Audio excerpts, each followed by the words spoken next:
Hey everybody, welcome to the latest edition of Live on Real Estate. It is September the 18th, 2019. David Hall here with Mr. Chris Puzzuoli. Mr. Puzzuoli, how are you today? I'm good, DH. How are you? Everything's good. Lots to talk about today. Tons. And a special guest, which is cool, growing realtor in this Metro Detroit market and making his mark on the entire market, but specifically some things that he's doing that we're going to talk about later in the show that are pretty unique.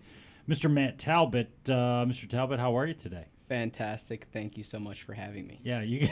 That seemed like very like a staged answer. You know what I mean? Like you're going to the press, like Bill Belichick. You know, hey, thank you so much for having me. Really appreciate that. I mean, it feels very official. This room is like proper. I need to be the proper response. There's nothing official about it. Okay. Right now, Puzzuoli will be the first to tell you that. Good deal. We got a lot of news today. Yeah. And some stuff that's coming out. So it's going to be interesting for folks to listen to this because this is pre-Fed meeting. Fed meeting today at 2 o'clock and going to find out what they're going to do. But this is sort of the pre to that, which we thought would be interesting to give it a different dynamic rather than kind of talk about what they did do, talk about what's going on and potentially what they will do. So myself, Mr. Puzzuoli, Mr. Talbot are going to break it on down. But I think what's interesting, and I wanted to start the show talking about this topic. Everybody's been reporting how rates are low. Rates are low. It's all over the news. Consumers don't really know what that means. They just know rates are low, so then they start asking questions, right? But last week, we saw one of the biggest rises in mortgage interest rates in a 1 week period in years, which was really interesting. So the week of, what was last week? The 9th, September the 9th. The week of September 9th was like the biggest rise we'd seen in rates, like almost 100 basis points. But they were so low, they're still low. And then early this week, we've gotten about half of that back. So, you know, for all the folks out there that are saying, I'm just going to wait, you know, rates are going to keep going down. They're going to go down forever. And I've seen this a million times being in the industry. Just thought it was interesting to see they just don't stay low all the time. And what's going to happen after the Fed meeting, we don't know. But this is like our snippet in time right now. Yeah, exactly. You're right. And time you get sucked in. Yeah. Right? I do it. You do it. Everybody does it. Rates are good. They're going to stay good. They're always going to be good. There's talks that they're going to be lower. You know, they're not going up. Right. And lo and behold, out of nowhere, last week hits. And right in like the middle of all of this, you know, the media and the public are always a little behind, right? Yeah. So we're just getting calls, hey, I hear rates are low. Right. It's like, actually, rates just went up. Right. You know, and they went up 3 days in a row. And, you know, it's kind of funny. It's unreal. And, Matt, I don't know if you probably don't, I mean, because generally rates are still low. You know, I mean, so if rates went from being at, you know, 3 5/8 to 3 7/8, it's not necessarily a huge deal in a home buying decision. But at the same time, people will feel it, and they always feel it when they go up more than they go down. Yeah, that was kind of my question that I had for you guys. When that type of spike happens randomly, how does that affect the end user on your end? Because I think more than anything, it affects emotions, not necessarily the exact buying decision at that time. But that's right. Yeah, okay. Yeah, but I think the question that's interesting to answer it is on refinances. It's a bigger deal. Sure. Yeah. Because of the fact that, hey, I'm saving X amount, so it makes sense. On a purchase, it's not such a big deal. Sure. And always in my career, you know, when people apply for mortgage, they have a choice. They can float or they can lock their rate when they apply. Right. And then anytime during the process, they can lock, and if they choose to float at the beginning. And it always hurts more when rates go up a little than it feels good than when rates go down a little. Right. So I always advise people to lock, because if it makes sense, just lock and take it now, because otherwise you're just gambling. Sure. Because what the market's going to do tomorrow versus yesterday, nobody knows. And anybody who tells you they do know, they've probably been wrong as much as they've been right. You know, that's just how it works. So, I mean, anybody can guess right once in a while. But to your point, on the purchase side, it's not a big deal, although it's always nice to have lower rates. But on the refinance side, for consumers that bought last year or the year before, well, it may or may not make as much sense at the end of last week as it did at the beginning of last week. And it was certainly a crazy week, even though that story didn't really get reported that much. No, which is good. We don't, you know. Right, if it gets reported rates went up a lot, people wouldn't be interested anymore. Right, in our business, we don't want that news. Yeah, but it was quite a week, and what does it say here, Jess? Last week was the worst week in 3 years? Yes. Yeah, Yeah. the worst week in 3 years. So that was really something else. That is interesting. On a different note, Black Knight reported, one of the reporting agencies, that more than half of all homeowners in a standard 30-year fixed mortgage are now paying higher interest rates than when we are currently for the 11 million. So in other words, like half people or more need to refinance their mortgage for the most part. Half the people are paying rates that are higher than the current market. Correct. Yeah, More I'd say than that's half. about right. Yeah. More than half. And I'd say I think right. that's a pretty underreported story. And the other thing that I wanted to talk about with you guys, and this is where I wanted to specifically bring you in, Matt, is so many folks that I talked to, like I had a guy email me, he was interested in refinancing, but he didn't think he could because he thought it was too soon. Right. And I said, well, when did you buy your house? He said, well, I bought it fall of last year, so I've only been in it a year. I don't know. Can I refinance? Yeah, absolutely. There's really no time period on refinancing if it makes sense. Now, it's got to make sense for you. But I think a lot of homeowners are under the impression, okay, I bought my house, so for whatever reason that I don't know, because I don't do this all the time, and it's a fair question from consumers, can I refinance this early? Which is a great question. I don't know. Do you get that at all from your clients who maybe they bought, because in 17, 18 rates were higher than they are now. So basically everybody that bought in 17 or 18 probably needs to refinance. And I think that there's ways to get creative with that with certain transactions from the real estate perspective too, based on what the future projections are. From time to time, there's possibilities to play with those numbers. But yeah, I think people aren't really well versed on it, and that's why a podcast like this or putting it out in a different area than maybe through your standard media is good, because people will tune in, they'll hear it, they'll say, wow, maybe I could do that. I actually borrowed money 3 or 4 years ago and it's much higher. It might make sense, even though I thought I had to be in that mortgage for 10 years or 15 years and stuff like that. Yeah. As far as recommendation, do you guys have a certain okay, the rates have changed this much, or a certain outline of what needs to happen where it makes sense? Or So it's a good question, and Chris and I probably think similarly, but there used to be this rule of thumb where you need to save a point, and that's like very, very old school. Okay. Because today, you may have a number of factors that cause you to potentially want to refinance, so, and we could name them, but if you just talk about straight rate, I would say that nobody's going to refinance for 1/8 of a point or 1/4, but I've seen people do it for 3/8 depending on their loan amount and what the fees are to refinance based on their situation. So many things have changed in our business, and I'll just give you one little example. In the old days, when I started and when Chris started, everybody had to have an appraisal. Today, 20% of the refinances we do, we get an appraisal waiver. Sure. So that's a cost that the consumer doesn't have to absorb anymore on a refinance that they used to have to absorb. So that means that your spread of what you need to save is thinner because you don't have as much cost in the transaction. That's just one thing. But there's so many things, PMI, people have, less than 20% equity. They're trying to get more equity, and or they want to tap into a little bit of that equity so the spread and the rate doesn't make as much difference. Right. People don't typically, I think people would find this fascinating listening to the podcast. In my career, and Chris, I think you'd agree with this, I would say that 50% of more of people that refinance, it's not just for the straight rate. There's some other reason that they're refinancing their mortgage, because there's sort of a big 5 or 6 reasons, including tapping into equity and getting rid of PMI and a few other things. But there's usually more than just the rate that's involved in why people are doing it. Yeah, there's usually, the rate is one piece, but and that's something we've always been taught, right, is get to understand and know people and find out the emotional reason is behind what's going on. Right. Then once you really know why someone's trying to do something, very rarely is it that I'm at 4.5 and I need to be at 3 7/8, and that is it.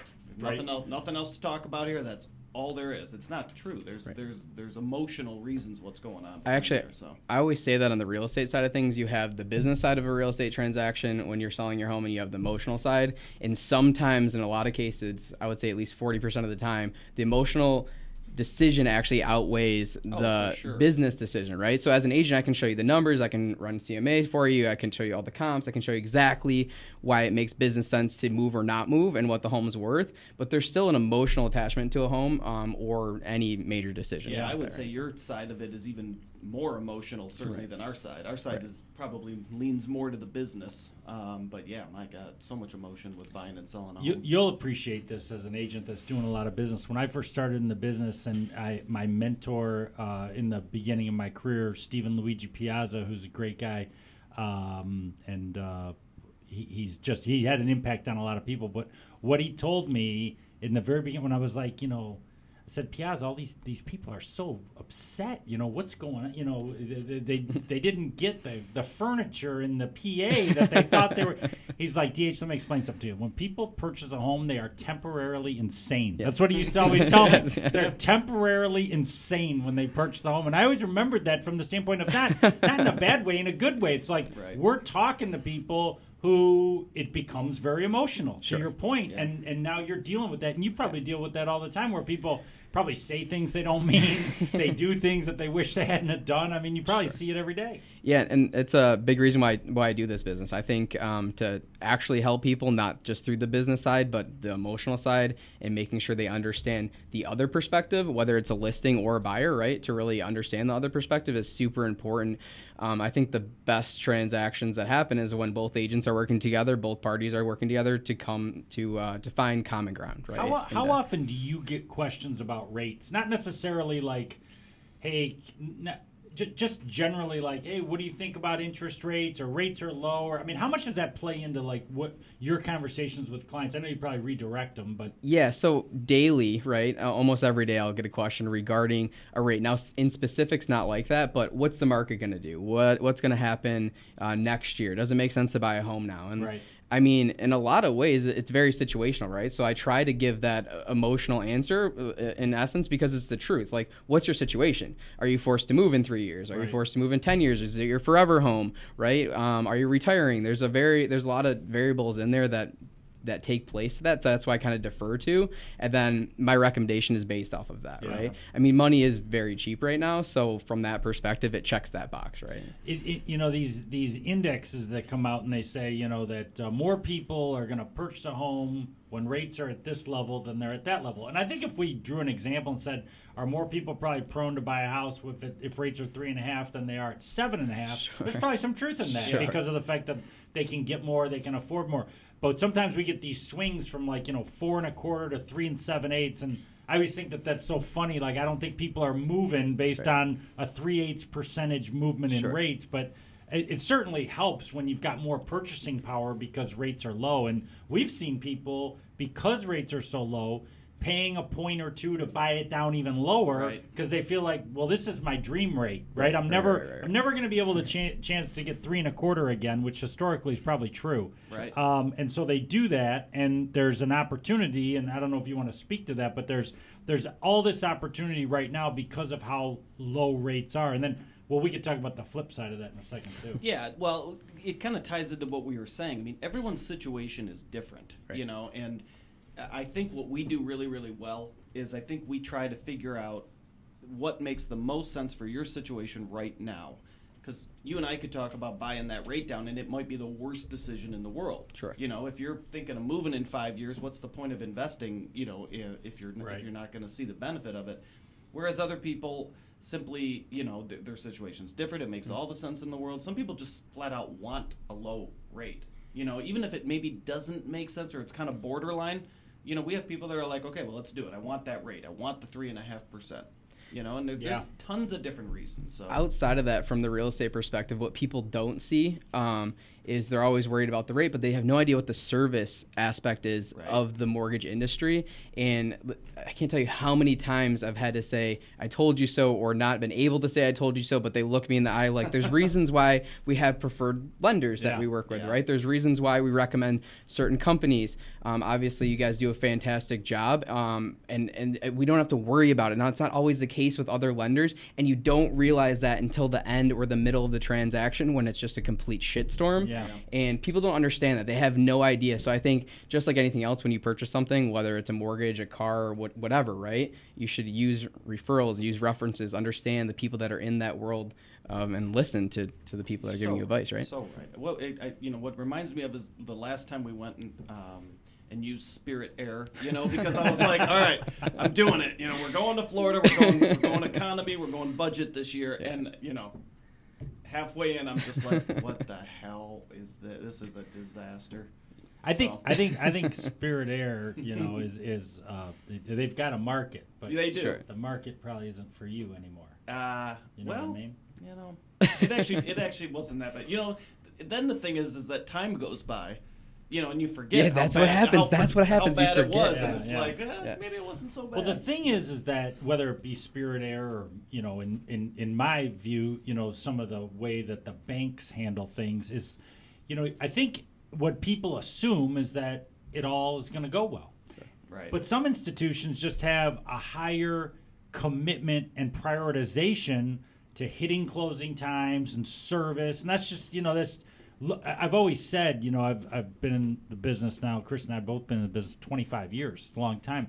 And the thing is that some institutions just have a higher commitment to the prioritization of the service to the consumer and the agent than others. Sure. It doesn't mean the others don't want to close your loan. Right. It's just not really that important to them because they're working on commercial financing. Right. They're working on small business loans. They're trying to manage money for their wealthy clients. And it's not like they don't care if it doesn't close. It's just not prioritized. It's not at the top of their food chain. Whereas if you come to a place like Hall Financial or other institutions that just do mortgage like we do, Chris Puzzuoli wakes up every morning and everything's got to happen right. Sure. And anything that's not going great, he'll call me to get involved so that it does. So and that's our whole prioritization scheme. Right. Consumers don't always understand that. It's the same way with other businesses, and I'm sure you see it with other real estate agents. You got part-time agents that do stuff here and there, and if they close a deal, that's cool. And then you got a business plan, you got a focus, you're all over it. Your clients are the most important thing in your career, and it's just a whole different way of going about things. Yep. And like you said, those people don't realize that they're temporarily insane sometimes during that process, Yeah, right? So right. when things go south at the wrong time, it's not good. Yeah. All right, we haven't even gotten to the Fed yet. Okay. Fed, big doings here with the Fed. It's one of the. I've been telling people, I got interviewed for a couple things, and it's one of the most unique times, in my opinion, in history where you've got the president sort of telling the Fed what they're going to do. Yeah, right. Yeah. And in the economy, if you look at a lot of aspects of the economy right now, it's going well.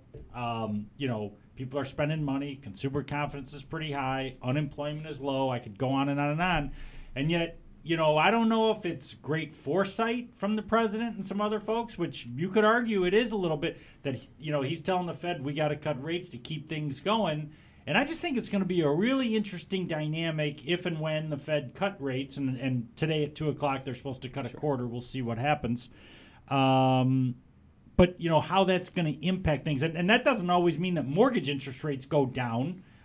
It does predominantly over time as the Fed has lowered rates. Mortgage interest rates have come down as the Fed has raised. But it doesn't always happen in lockstep because the markets usually price that in. Right. But it's just going to be, I think, a real interesting time if the Fed does cut today, which they are reported that they're going to do, then what they say and what they do next and how much influence the president has on that. I think it's fascinating to watch. It's unbelievable. Yeah. It really, really is. And you're right. We don't see the dollar for dollar, impact, Right. which is obviously something that I think, everybody kind of struggles with, right? It's like they cut rates a quarter. What do you mean rates didn't go down? It's like, well, they didn't. Right. And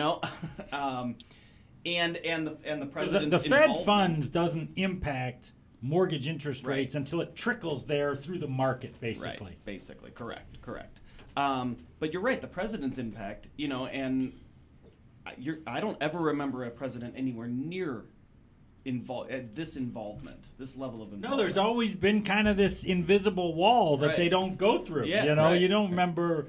I don't ever remember Obama or Clinton or Bush or anybody saying, hey, this is what the Fed needs to do. And by the way, Fed, you're dropping the ball. That's what's going on right now. Yeah, it's nuts. It's pretty interesting. Yeah, nobody talked to Greenspan that way. Yeah, no. But Jay Powell, he's getting an earful, I'll tell you. I have a question. Is Yeah. that because Trump is a businessman? Do you think that because he has a background in business and not so much politics, that's why he's so involved? Well, I think he's involved because he likes to be involved in everything. Right. Fair. But I think that to the degree that he has some credibility potentially in this issue where he doesn't look like he doesn't know what he's talking about, that people maybe think that the Fed should lower rates. But to your point, I don't think it's as much about he has credibility, that's why he's doing it. He just kind of does what he wants. And if you look at, again, other presidents, they didn't really venture into this territory, and it was always sort of this unspoken. I mean, there's no reason not to, although it kind of looks like you're manipulating the system a little bit when the president's telling you to lower rates because it's good for him, So, But this is we're in unprecedented times when it comes to how the president behaves and does things, and so I mean there's no mystery around that. Some people think it's great, some people don't, but it sure is unprecedented. There's no doubt about that.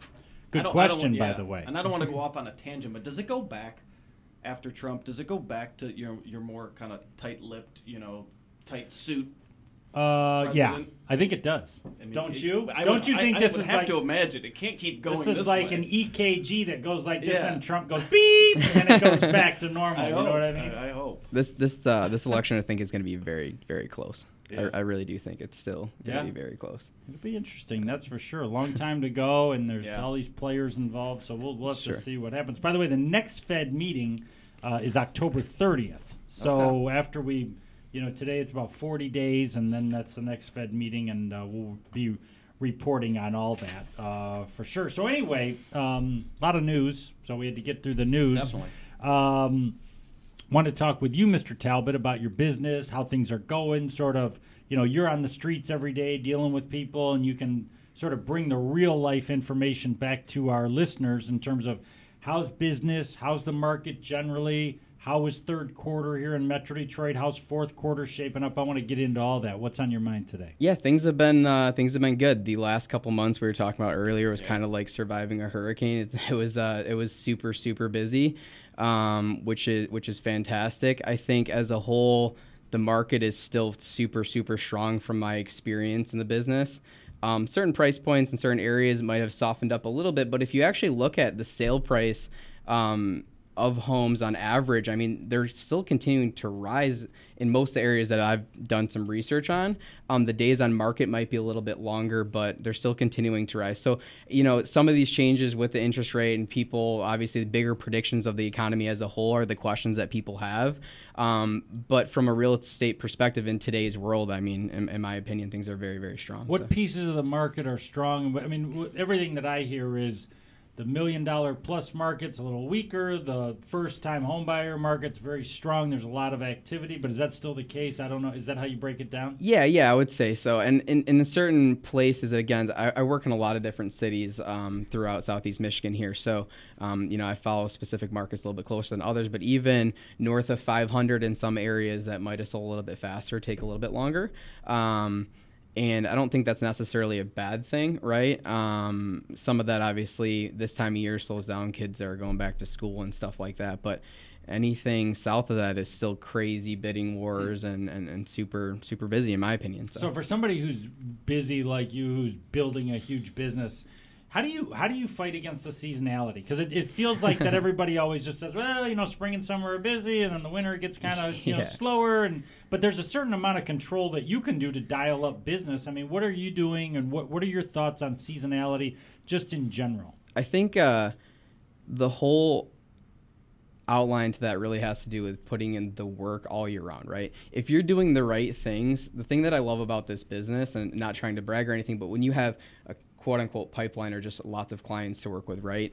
They're going to be moving throughout the year. So it turns into, I don't need you to buy a home today. I don't care if it's today, next year, 12 years. I need to be a resource for the community. Yeah. And when you're reaching enough people, you're doing the right thing in enough places, it turns into just, hey, whenever people are ready to move, we're here to be a resource for you. We'll connect the dots. We'll put you in front of the right people, make sure it's a fun, smooth process, make sure to negotiate for you, do a rock star job from a marketing standpoint.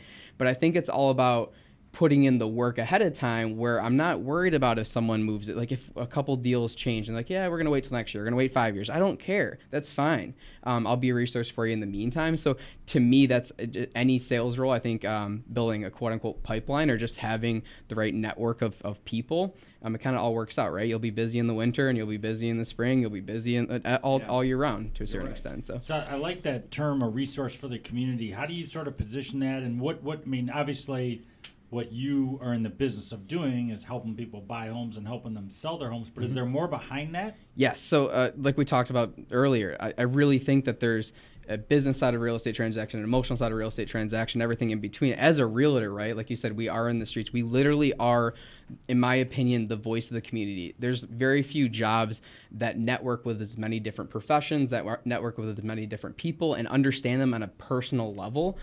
So for me to help out in any way, shape, or form that I can with my clients, with the community, whether it's real estate related or not, is super, super important. So as I scale my team and as I scale my business, a lot of my biggest initiatives are going to be built around that. Not necessarily like, hey, how many more clients can I get? How much more business can I get? How can I truly help people? And the rest will work itself out. So, you know, in our business, we talk about added value. So when early on in my career, one of the things that I learned is consumers always had questions about what happens after the mortgage closes, right? Because my mortgage could stay with you. It could be sold. The nature of the market is that your mortgage might be transferred to somebody else and you make the payment.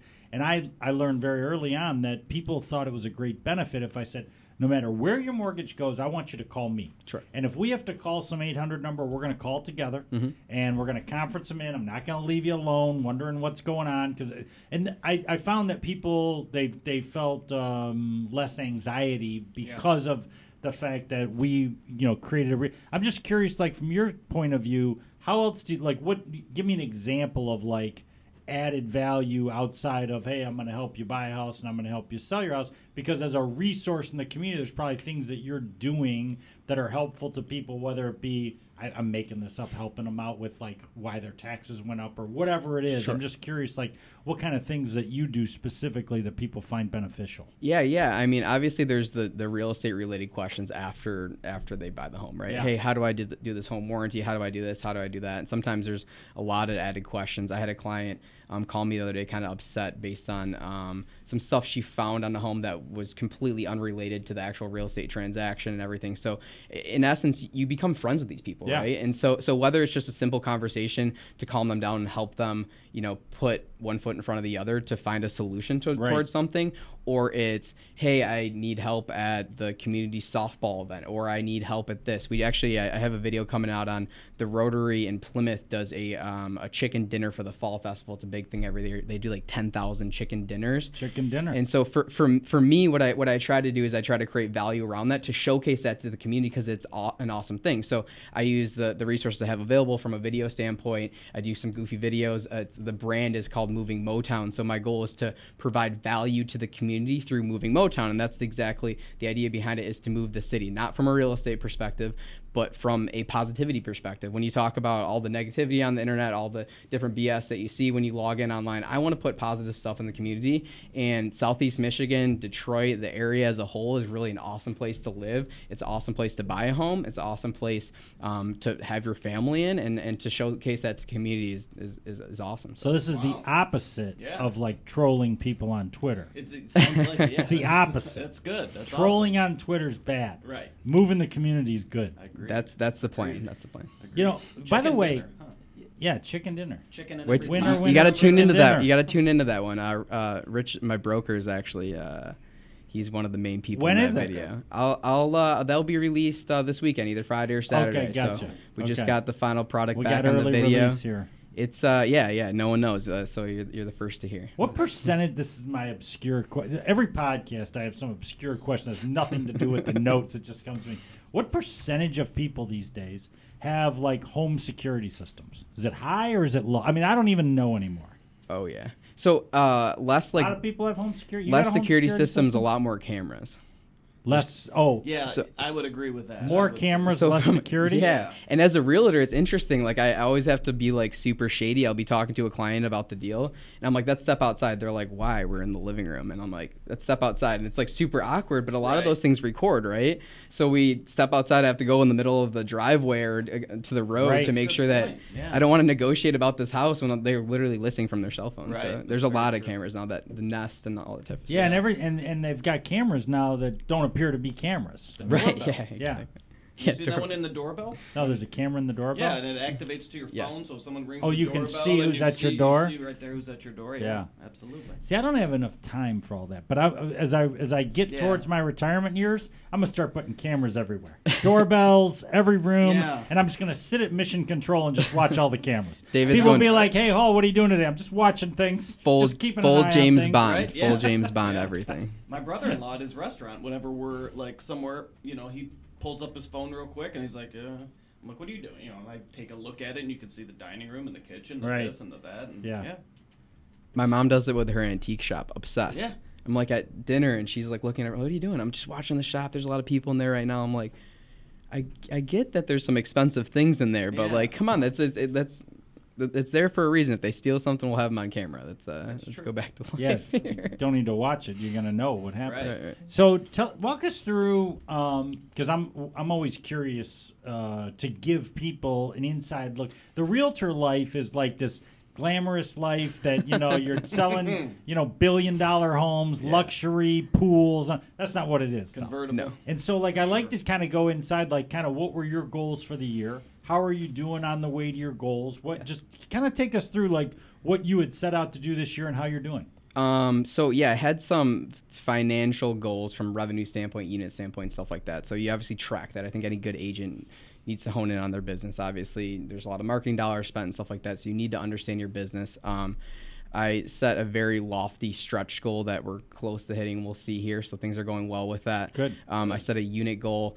What's interesting about that one is the cost per unit is actually significantly higher than I initially anticipated. So hopefully I don't need as many units to hit the revenue goal. But that stuff's all about running a business, right? To me, as far as my personal goals, it's about building my team, adding to my team, and making sure that they're set up for success and becoming successful, right? So we're slowly growing the team there. So those goals are working out well. And then, like I talked about, the community goals, to me, is the biggest piece. As I grow the real estate business, how can I give back to the communities that I work in, whether it's Detroit, whether it's Ann Arbor area, north of the city, anywhere in the Southeast Michigan area, I want to provide value to people. If anyone has anything for me, please give me a call. I'm happy to do it. What are the 2 or 3 biggest things that prior to this year you weren't doing, or things you weren't thinking, or philosophically things that occurred to you? Like 1 or 2 things just that have kind of happened to you this year that have you thinking differently about your business? The biggest thing is that I continue to hone in on. It's right. The right thing is always the right thing. And I know that sounds like such a cliche thing to say, but the right thing always plays out. And although I am good at lead generation and the business side and the marketing side and stuff like that, in my opinion, to generate new clients, that's great. But how do I really hone in on those relationships? I finished a book a little while ago, and it said, friends, not funnels. And I think that's a very important piece, is to really, like you said, David's taught me this from the start. We've had a lot of conversations outside of the real estate world, and you've always told me, hey, if you really take care of your clients before the sale, during the sale, and most importantly, after the sale too, you're not going anywhere. That's how your business truly grows, and that's how you've seen success. We had a long lunch conversation. I asked you, hey, like, what do you recommend? And we talked about a few things, and to really hone in on that piece of really giving a shit about people in a world where I don't think a lot of people necessarily do. They look at people as a number or a business transaction, they move on. But when you actually give a shit about the person that you're working with, it's amazing what happens. It's amazing that all of a sudden you're working with their cousin or their grandfather or whoever too. Yeah. And that's not why you do it. You do it because it's the right thing, and the rest will work itself out. So is your referral business growing? Yes. Yeah. And it's interesting too, because it's like it's fun when that happens, right? It's a much different conversation. It doesn't feel as salesy. I don't like sales. I like to help people. I like to coach people through a real estate transaction. I don't like to sell them on anything. I like the marketing to speak for itself, and then to coach them through the process to make sure we do a great job. Yeah, well, I mean, you run a business, right? I mean, it's not a nonprofit. It's for-profit business, and it has to be. But it's so much more enjoyable when it runs that way versus, like you said, mining and lead generation. And I mean, I don't know anybody that likes that. Sure. You know what I mean? I mean, to some degree, it's a necessary evil, but when you can do things the right way and have your business truly take care of you because you care that much, you enjoy so much more what you do. Right. I mean, it's just and it shows, and you're better at it because you enjoy it. You know, it's like night and day. It really is. So that's awesome. But the thing, the everybody would want to have referral business. Everybody would want to have their a referral of your brother, the sister, whoever it is. But the work that you got to put in to get that business is the undesirable part. The early morning return of a text quickly to somebody, or the late night picking up their call at 7:30 when they've got a question. Yeah. The stuff that leads to the referral business is stuff nobody wants to do. Sure. And it's the real work. And so, we all go, oh, hey, I want to get referral business. I don't want to have to make cold calls anymore. I mean, that's kind of, in any sales, doesn't matter what you do all over the country, you go from one day you had to do cold calls to a day way, way, way in the future where you actually get a lot of referral business. You don't have to do that anymore. And the steps of all the work you have to put in and the hours you have to commit to get from there to there, it's pretty big. Then people say you're lucky at that point. Oh, you're just lucky. Yeah, right. You're Yeah, lucky to right. be there. Yeah, there's no such thing as luck. Yeah. But even the work that you have to do is still, in my opinion, way better than the cold calls. I mean, you know what I mean? Oh, yeah. And when you do yeah. it that way, that's exactly it. It Yeah. feels right. The other day I was Yes. trying to. My client was having trouble getting her daughter was enrolled in school, but getting her into the right classes, right? And I happened to know people that had worked in this district, and so I connected her with the right counselor. I got all that information for her, and I put her in front of the right person when school was starting. It was a hard thing to do, right? But that extra, like most people would have been like, well, if she can't figure it out, she can't figure it out, right? And I'm not saying like it's just doing the right thing at that time. Yeah. Did it make any financial sense for me to do that and spend 2-3 hours that day working on that? No, it would have made a lot more sense for me to call 50 people on the phone, right? But instead, doing that to me feels better, feels right, makes me feel more fulfilled, and I think long term that type of situation will play out. So this is like the errors and omissions part of the show where I missed a big topic earlier. So we're going to double back real quick because I am very fired up about this subject. And when this came out, was it yesterday or the day before, Jess? Day before. Average FICO in the United States is at an all-time record high. And so the average FICO score today in the United States of America is 706, which is the highest it's ever been. And the average score basically jumped 20 points since 2009, and they attributed job growth, economic expansion, and increase in consumer education about scores that help improve the score. And I think that's all nonsense, and I'll tell you why. Back in 1998, a 680 score was considered really good. Yeah. And if you had above a 680 score, you could do anything you wanted. And then as the years went on and difficult economic times hit and some other challenges, the credit score criteria got raised in terms of what you had to do to get what you wanted to get. So today, fast forward, let's call it just 20 years from when 680 was a good score. Today, 760 is the new 680. Right. They raised the score basically 80 points on what is a good score. Now, you can still get things at a 720 or a 740, but if you're a 698 or a 701 and you call around to places to try and buy things, they don't think you're such a great score at those numbers, which if you're older, like me, that's a good score based on history.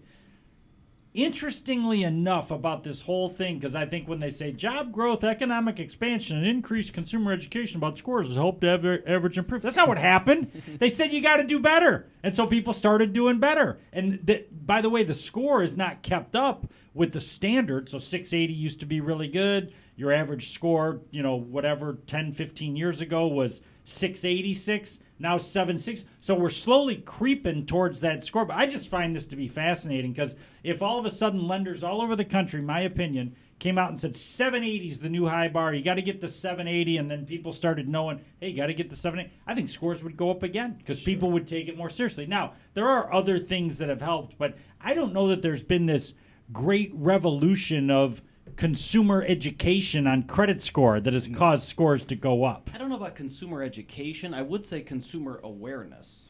You don't think consumers were aware in the 90s that they needed a high score? I don't think your credit score in general was as widely publicized.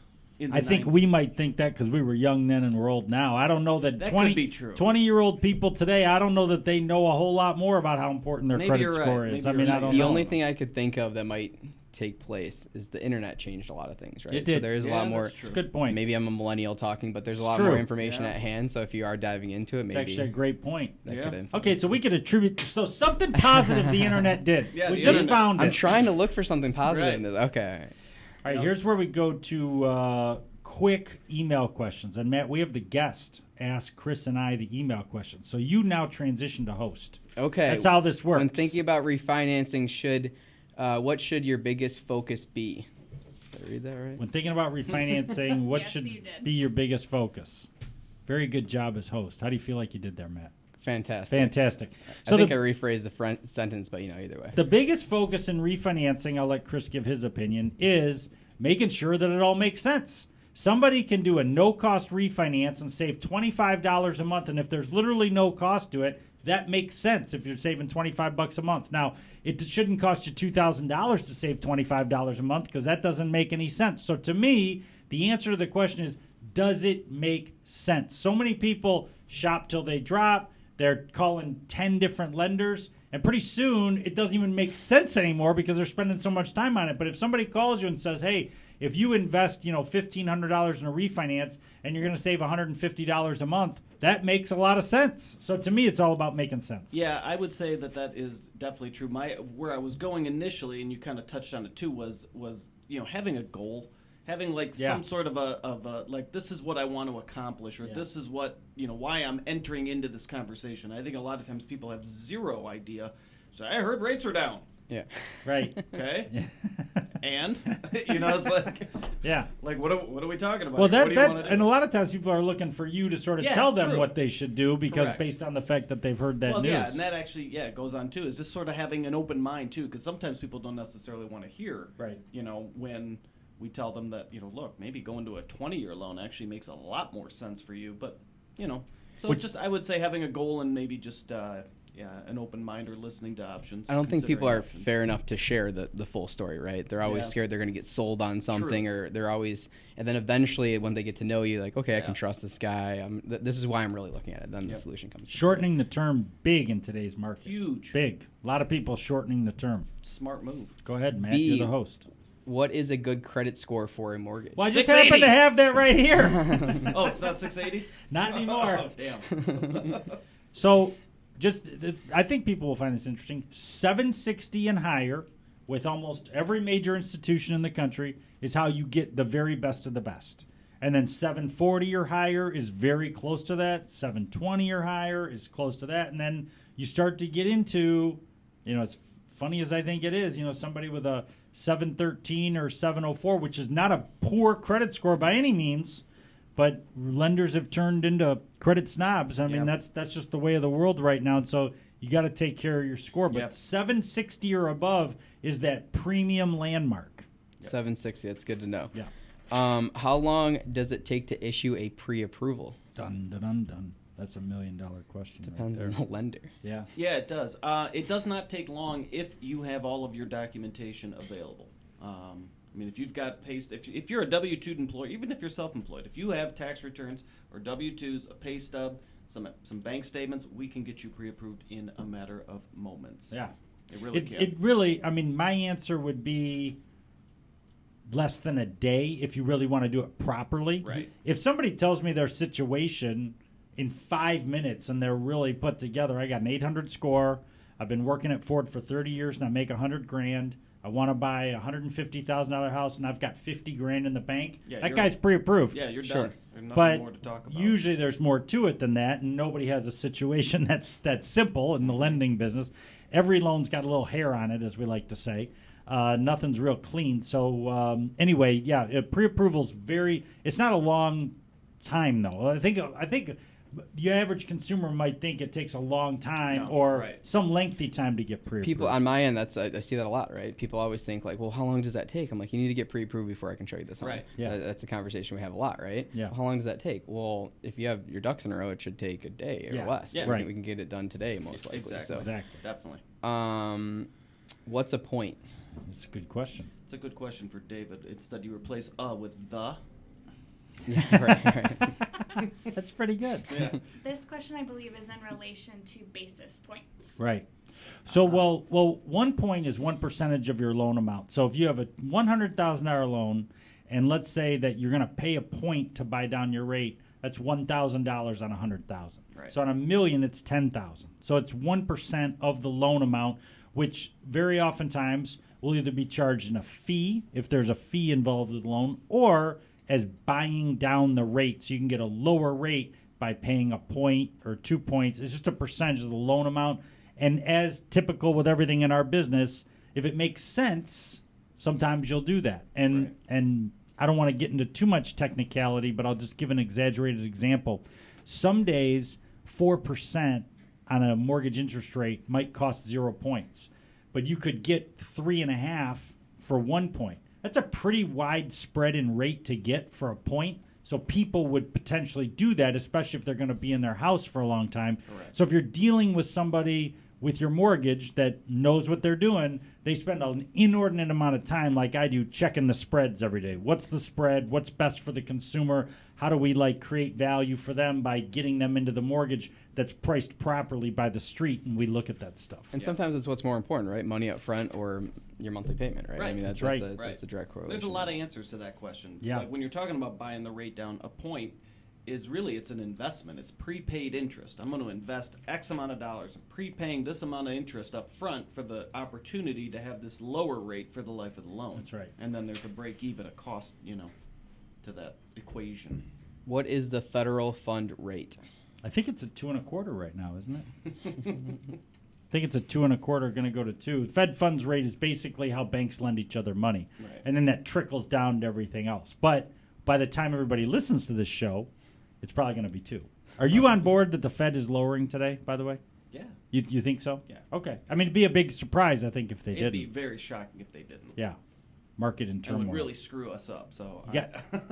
Well, you never know. What do you got, Matt? You got a prediction on the Fed? They're lowering. Agreed. I'm going to go with your prediction. Okay. That's Yeah. use your resources. Well, listen, guys, great show today. Appreciate it. Thanks for coming in. Thank you. And thanks for putting us on camera. This is awesome. Yeah, it's amazing. We got to give this guy a little cred. Let's talk about your photographer here. Right. Shout out to Chris. Chris? For stopping in today. He's and, got putting triple us on cameras in here. Look at that. One of Right. them looks like it's from the NASA spaceship. Yeah. one of these cameras. Eventually, I'll catch a good angle. That's pointed at really me. what I'm looking for. Is this your full-time gig? Yeah. We might have to have Shows. this guy do a little work with us. Yeah. Yeah, we'll see. Jess, thank you so much. Great notes. And we'll see everybody next month, because we're now doing a monthly podcast. Right. Live on Real Estate, David Hall, Chris Puzzuoli, Matt Talbot. Thanks so much for calling in. Thanks to Jess and Chris for being here. We'll catch you next time here live on Real Estate.